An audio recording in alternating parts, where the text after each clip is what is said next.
Hello दोस्तों, आप लोग का स्वागत है H2 स्टडी चैनल में। देखिए, अभी हम लोग क्लास 10th का साइंस का जो ऑब्जेक्टिव क्वेश्चंस बन सकता है, इम्पोर्टेंट क्वेश्चंस चैप्टर वाइज, उसका पूरा कंप्लीट सीरीज हम लोग कर रहे हैं, जिसमें हम लोग फिजिक्स का कंप्लीट चैप्टर के बारे में डिस्कशन कर लिए हैं। सारा वीडियोज आपको प्लेलिस्ट में मिल जाएगा, आप आराम से जाइए, प्लेलिस्ट पूरा डिटेल से प्लेलिस्ट बना हुआ रहेगा, देख लीजिएगा।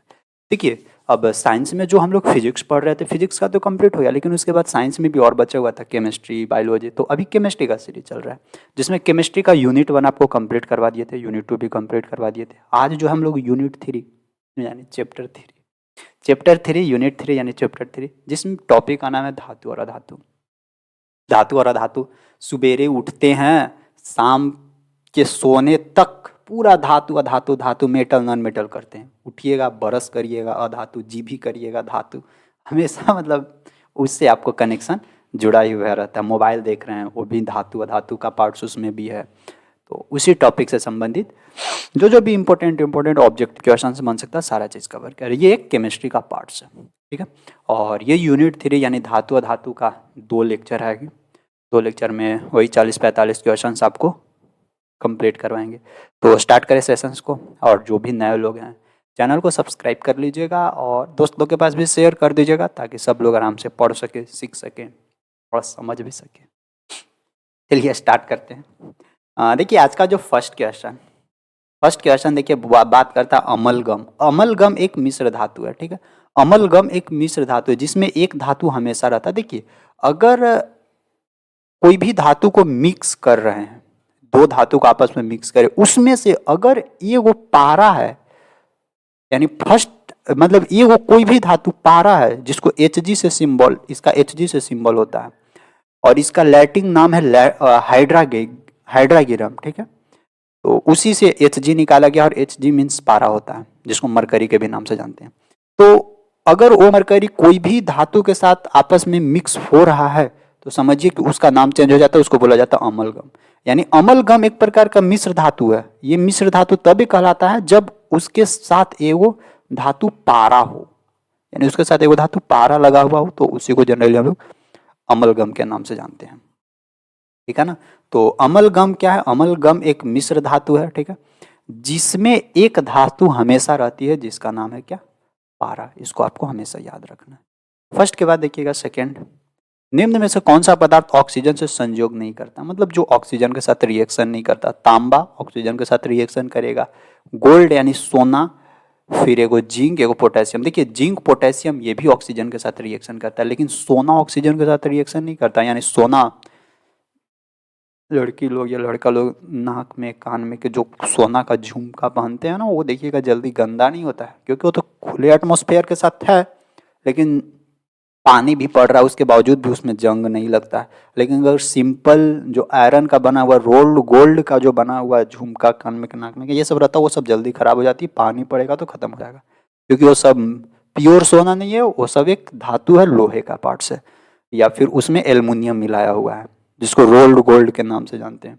तो एक ये सोना यानी गोल्ड एक ऐसा धातु है जो जनरली ऑक्सीजन के साथ ज़्यादा रिएक्शन, ज़्यादा नहीं मतलब नहीं के बराबर ही रिएक्शन करता है। तो पदार्थ जो ऑक्सीजन के संयोग नहीं करता कौन है? वो गोल्ड है। ऑप्शन नंबर इसका हो जाएगा बी। दूसरा के बाद देखिएगा तीसरा, कौन विद्युत का सर्वोत्तम सुचालक है? मतलब सबसे अच्छा चालक की बात कर रहा जाए तो सबसे अच्छा चालक चांदी है, अर्जेंटीनम, जिसको एजी के नाम से जानते हैं, ठीक है, अर्जेंटम। तो इसको एजी हो जाएगा, इसका मीन्स चांदी, जिसको हम लोग सिल्वर भी बोलते हैं, ठीक है ना। थर्ड का हो जाएगा बी। थर्ड के बाद देखते हैं फोर, बॉक्साइट निम्नलिखित में से किस धातु का मुख्य अयस्क है? यानी मेन कंपोनेंट की बात कर रहा है। बॉक्साइट का जो मेन कंपोनेंट है वो एल्युमिनियम, यानी एल्युमिनियम जनरली धातु है।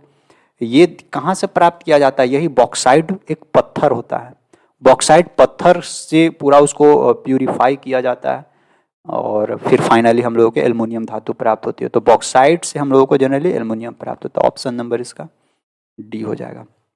फोर के बाद फाइव देखिएगा, निम्नलिखित में कौन उप धातु? उप धातु जनरली मेटलोइड, धातु धातु का मिक्सअप। तो जनरली उप धातु, या फिर इसको हम लोग ये भी बोल सकते हैं उप धातु मीन्स की सेमीकंडक्टर वाला पार्ट्स जनरली उप धातु के अंतर्गत आता है। तो कौन सा इसमें से उप धातु है? तो लोहा कॉपर निकेल, लोहा कॉपर निकेल ये तो प्योरली धातु है। स्टैबिनम ये Sb क्या है, ये है उपधातु, ऑप्शन नंबर डी। फिफ्थ के बाद देखिएगा 6, शुद्ध सोना को व्यक्त किया जाता है। देखिए शुद्ध सोना जनरली कितना कैरेट का होता है, 24 कैरेट का।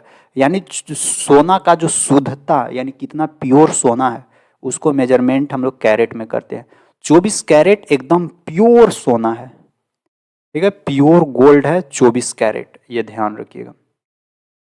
और जब प्योर गोल्ड है 24 कैरेट, और ये जो प्योर गोल्ड होता है 24 कैरेट का वो बहुत ज़्यादा सॉफ्ट होता है, बहुत ज़्यादा मुलायम होता है, जिससे आभूषण नहीं बनता है, क्योंकि इतना मुलायम है कुछ से कुछ नहीं बनेगा, कोई भी ज्वेलरी वाला सामान कुछ भी नहीं बन पाती है। तो इसीलिए उस 24 कैरेट यानी जो अभी अगर आप लोग कहीं से सोना ये सब खरीदते हैं ना तो वो बोलेगा कि एकदम शुद्ध सोना दे रहे हैं, उसको बोलिएगा कि इतना बुड़बक नहीं बनाइए, हम भी साइंस का स्टूडेंट हैं, 24 कैरेट का सोना का कुछ भी बन ही नहीं सकता है। उसके साथ यानी जो भी आपको प्योर बोल के देता है वो 22 कैरेट का है, तो 2 कैरेट और क्या मिलाया जाता है, चांदी मिला दिया जाता है, समझे, तब 24 कैरेट बनती है। और बोलेगा कि 24 कैरेट का बनता ही नहीं है, मतलब 24 कैरेट का कुछ भी कोई भी ज्वेलरी या कोई भी आभूषण नहीं बना सकते, बहुत ज़्यादा सॉफ्ट होती है, मुड़ जाएगी तुरंत। तो ये जो शुद्ध सोना होता है 24 कैरेट। नेक्स्ट पित्तल है, पित्तल यानी ब्रास। तो ये ब्रास है क्या, ये ब्रास एक मिश्र धातु है। किस चीज़ का ये मिश्र धातु है, Cu+Zn, यानी कॉपर और जिंक दो धातु को जब हम लोग आपस में मिक्स करवाएंगे ना, मर्ज करेंगे ना, तो फिर पित्तल का निर्माण होगा, ब्रास का निर्माण होगा, ठीक है। तो पित्तल है एक प्रकार का क्या है, मिश्र धातु, यानी ऑप्शन नंबर इसका सी। नेक्स्ट देखते हैं 7 के बाद 8, निम्नलिखित में से किसे चाकू से काटा जा सकता है। जनरली चाकू से काटने वाला सोडियम, पोटेशियम और लिथियम, ये सोडियम पोटेशियम लिथियम ये सब पूरा मुलायम है, मतलब मुलायम धातु है, तो इसको हम लोग चाकू से आसानी से काट सकते हैं। तो इसमें से कैल्शियम, कॉपर, आयरन ये तो चाकू से नहीं कटेगा, वो चाकू ये कट जाएगा, लेकिन लिथियम को आप काट सकते हैं। 8 हो गया। नहीं, निम्नलिखित में से कौन आयनिक यौगिक है। आयनिक कंपाउंड जहां पे इलेक्ट्रॉन टोटली ट्रांसफर हो जाता है वही होता है आयनिक कंपाउंड। देखिए CH4 ये तो पेयरिंग यानी यहाँ पे पार्टनरशिप होता है, तो ये आयनिक कंपाउंड नहीं है। तो ये कौन सा कंपाउंड है, ये है आयोनिक नहीं है, ये कोवैलेंट कंपाउंड है, ठीक है, संयोजी जिसको बोला जाता है यौगिक। ये कार्बन डाइऑक्साइड ये भी कोवैलेंट कंपाउंड है। और आयोनिक कंपाउंड कैसे पता चलेगा, तो आयोनिक कंपाउंड जहां पे धातु प्लस अधातु दोनों हो, जहां पे धातु और अधातु दोनों मिक्स हो उसको हम लोग जनरली आयोनिक कंपाउंड बोलते हैं। तो देखिए कार्बन हाइड्रोजन दोनों तो अधातु है, कार्बन ऑक्सीजन दोनों अधातु है। यहाँ पे देखिएगा कैल्शियम और क्लोरीन, कैल्शियम एक धातु है और क्लोरीन एक अधातु है। तो जहाँ पे धातु और अधातु मिल गया वो समझिए कि आयोनिक कंपाउंड का निर्माण हो गया। और ये नाइट्रोजन भी गैस अधातु है और हाइड्रोजन भी अधातु है, तो इसका ऑप्शन नंबर क्या बनने वाला, ऑप्शन नंबर इसका सी बनेगा, ठीक है, 9 के सी। इसके बाद 10 देखते हैं, निम्न में से कौन अधातु है, इसमें से कौन सा अधातु है। तो ये लोहा धातु है, कार्बन तो अधातु है, एल्युमिनियम भी धातु है, और एयू मीन सोना, औरम यानी गोल्ड। तो ये कार्बन क्या है, कार्बन अधातु, इसका ऑप्शन नंबर बी बनेगा। 10 के बाद देखते हैं 11, सक्रियता श्रेणी में हाइड्रोजन के ऊपर के धातु, यानी हाइड्रोजन से जो ऊपर वाला जो सक्रियता श्रेणी में है ना उसकी बात करा जा रहा है। तो अम्लों से अभिक्रिया कर हाइड्रोजन आयन बनाते हैं, अम्लों से अभिक्रिया कर हाइड्रोजन गैस बनाते हैं। देखिए सक्रियता श्रेणी में हाइड्रोजन के ऊपर की धातु, तो देखिए जितना भी धातु है, और यहाँ पे अम्ल की बात कर रहा था, धातु प्लस अम्ल जब दोनों आपस में रिएक्शन करता था तो कौन सा गैस का निर्माण करता था, पिछले वाला वीडियो में बताए थे। तो ये जनरली हाइड्रोजन गैस, और ये ऐसे तीर होता है, ये तीरवा क्या दिखाता है कि हाइड्रोजन गैस से ऊपर उड़ जाएगा, ऊपर उड़ रहा है, ये बताती है। तो अम्ल से अभिक्रिया करके हाइड्रोजन आयन नहीं, आयन कहाँ जनरेट करते, आयन नहीं, गैस जनरेट करता है। अम्ल से अभिक्रिया कर हाइड्रोजन गैस बनाती है, बिल्कुल सही। तो इसका ऑप्शन नंबर क्या बनेगा, बी। 11 के बाद देखिए 12, उच्च विद्युत धनात्मकता के कारण धातु के परमाणु बनाते हैं। देखिए जिसका हाई विद्युत धनात्मकता है, मतलब हाई इलेक्ट्रिक पॉजिटिविटी है। तो उच्च विद्युत धनात्मकता के कारण धातु के जो परमाणु बनाते हैं ना वो जनरली धनायन कहलाता है। ऑप्शन नंबर ए हो जाएगा धनायन। 12 के बाद 13 देखिएगा, धातु के ऑक्साइड सामान्यतः होते हैं। देखिए धातु का ऑक्साइड की बात कर रहा है, यानी मान लेते हैं लोहा है, वो अगर ऑक्सीजन के साथ रिएक्शन करेगा तो अपना लौ ऑक्साइड बनाएगा, यानी जंग बनाएगा, रस्ट। वो जो रस्ट है उसका नेचर कैसा होता है? उसका नेचर होता है क्षारीय, ध्यान रखिए, यानी बेसिक नेचर का होता है। जबकि अगर अधातु का ऑक्साइड, जैसे कार्बन है, कार्बन को जब ऑक्सीजन से जला रहे, जैसे कार्बन मीन्स लकड़ी, लकड़ी को आप ऑक्सीजन के साथ जलाइएगा तो राख बचेगा, कार्बन डाइऑक्साइड और राख बचेगा। वो जो राख है, वो राख एक प्रकार का कार्बन डाइऑक्साइड यानी CO2 के फॉर्मेट में, उसका जो नेचर होता है उसका नेचर होता है अम्लीय यानी एसिटिक। यानी अगर धातु के ऑक्साइड की बात किया जाए तो ये हो जाएगा क्षारीय। धातु के ऑक्साइड सामान्यतः होते हैं क्षारीय और अधातु के ऑक्साइड सामान्यतः होते हैं अम्लीय। अधातु के ऑक्साइड, लेकिन यहाँ धातु के ऑक्साइड की बात कर रहा था तो इसका क्षारीय हो जाएगा, ऑप्शन नंबर बी। ठीक है। 13 के बाद 14, अयस्क से चुंबकीय अशुद्धियों को दूर करने के लिए जो विधि प्रयुक्त किया जाता है, मतलब देखिए कहीं और है, यानी कहीं जैसे मिक्सअप है, पूरा मिक्स है, अलग अलग चीज आपस में मिक्स हुआ है।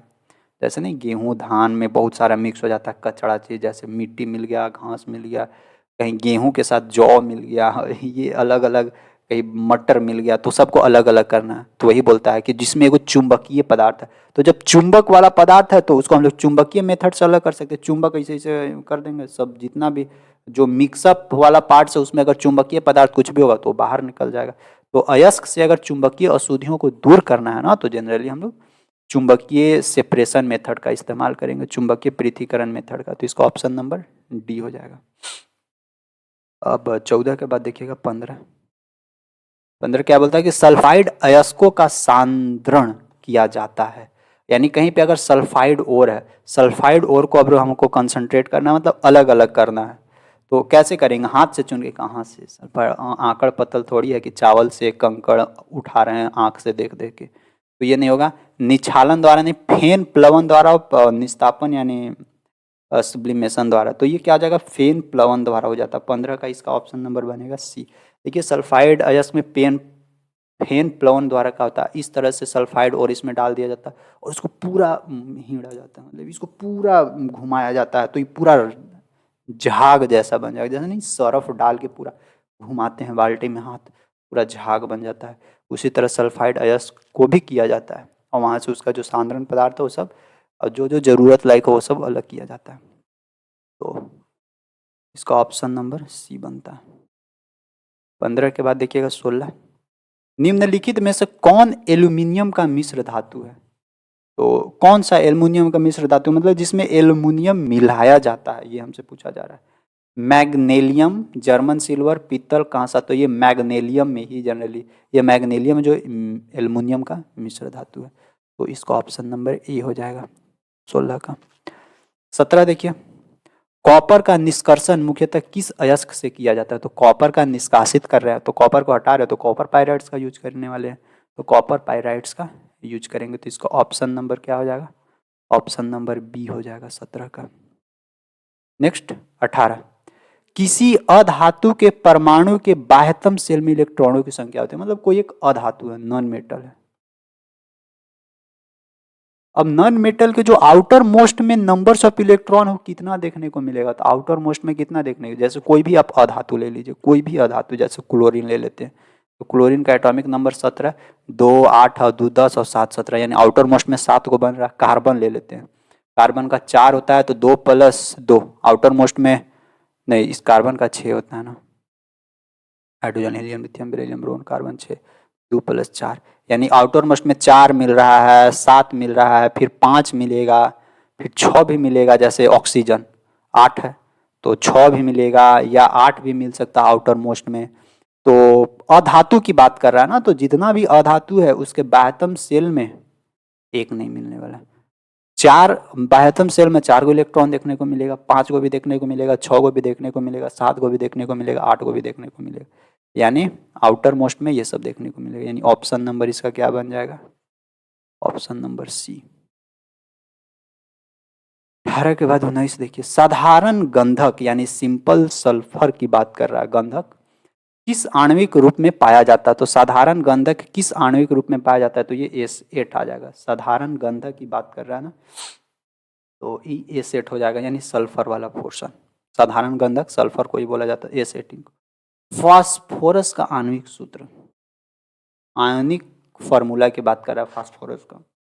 तो फास्फोरस का आयनिक सूत्र क्या हो जाता है? तो फास्फोरस का आयनिक सूत्र हो जाएगा P4, यानी ऑप्शन नंबर हो जाएगा। इसके बाद देखिएगा 21, सोना, सोना की बात कर रहा है।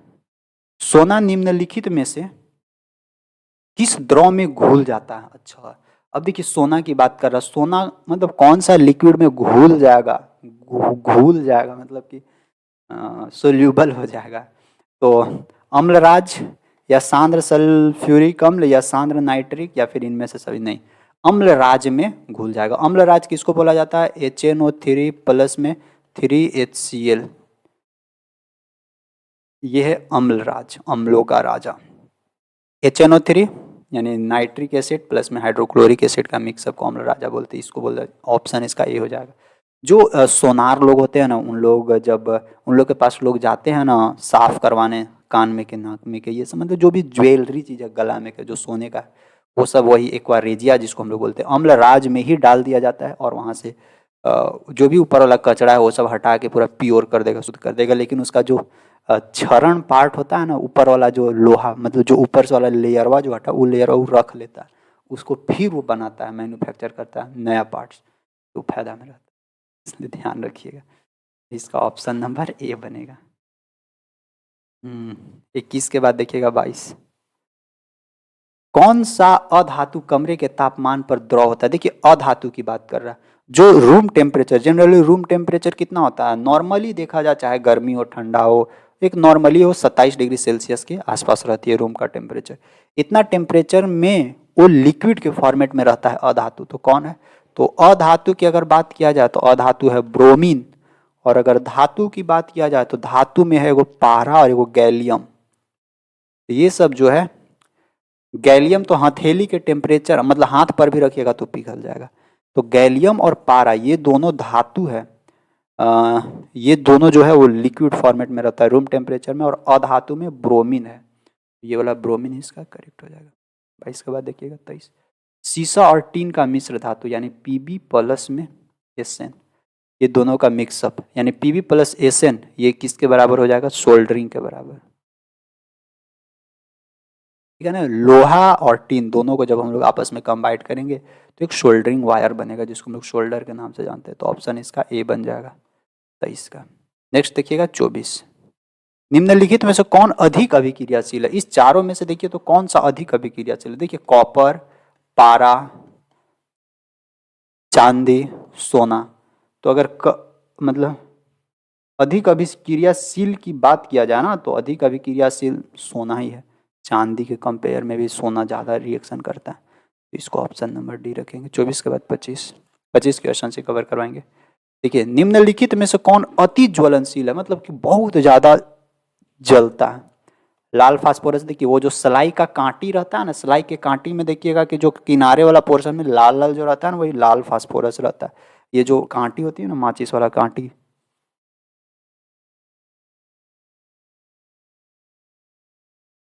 नहीं मेरे पास तो अभी यहाँ अवेलेबल है नहीं, लेकिन देखिएगा आपके घर में होगा ना। तो लाल फास्फोरस वही सलाई के कांटी के नीचे जो होता है ना, वो लाल फास्फोरस। श्वेत फास्फोरस जो अति ज्वलनशील है, मतलब बहुत तेजी से जलता है, वो जनरली क्या है? श्वेत फास्फोरस है। तो इसका ऑप्शन नंबर क्या बनेगा?